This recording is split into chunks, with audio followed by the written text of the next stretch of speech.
ba natin paggalawin yung ating mga picture. Sa mga nakakaalam dyan, pwede nyo na pong i-skip yung video. Sa hindi pa, tara, samahan nyo. Gagamit po tayo ng Pixverse. Kung wala pa kanyang download na lang po kayo. Ilang naman yan, wala pong bayad. Pag nandito na po kayo, click nyo po yung plus sign. Tapos, click nyo po yan, upload your image. Tapos, pili na lang po kayo ng picture na pagagalawin nyo. Sa akin ito, yung gwapo.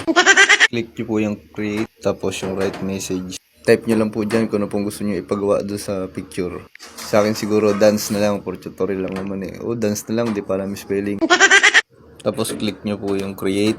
Hintayin nyo lang po, magge-generate yan. Sanay naman tayong laging naghihintay. Ayan, habang nagge-generate, i-click nyo po yung mine. Hintayin lang po natin matapos yung generating niya.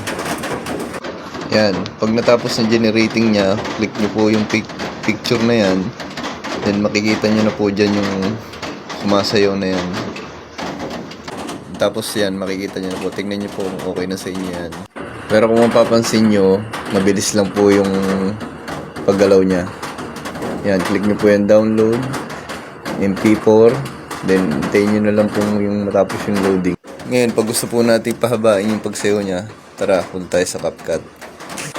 Pag nandito na po kayo, click nyo yung new project. Tapos hintayin nyo lang mapunta sa gallery nyo. Click, hanapin nyo po dyan yung yan, yung picture na sumayaw na. Tapos click nyo yung add. Hanapin po natin yung aspect ratio. Yan, swipe nyo lang po yan papunta sa kaliwa. Click nyo yung aspect ratio, then 9.16, then check. Tapos click nyo po yung video. Yan. Tapos hanapin po natin yung crop. Magka-crop po tayo dyan para po mawala yung pangalan ng Pixverse doon sa taas sa video ba natin. Tapos i-zoom nyo lang po yung video hanggang mawala yung pangalan ng Pixverse. Then click nyo po yung check. Tapos check po natin yung video. Play natin kung wala na yung pangalan ng Pixverse. Ayan, wala na. Ngayon, click po natin yung nasa dulo. Delete po natin yung CapCut. Pag na-delete na, click nyo ulit yung video. Tapos, i-duplicate natin yan. Hanapin natin yung duplicate dyan sa baba. Yan. Ngayon, habang naka-highlight siya, hanapin naman po natin dito yung reverse. Click nyo po yung reverse. Yan. Yan. Maghihintay na naman tayo. Lagi na lang tayo naghihintay. Pag okay na, play na po natin yung video. I-check natin. Yan. Sayaw ka lang dyan. Yan. Sayaw lang, baby.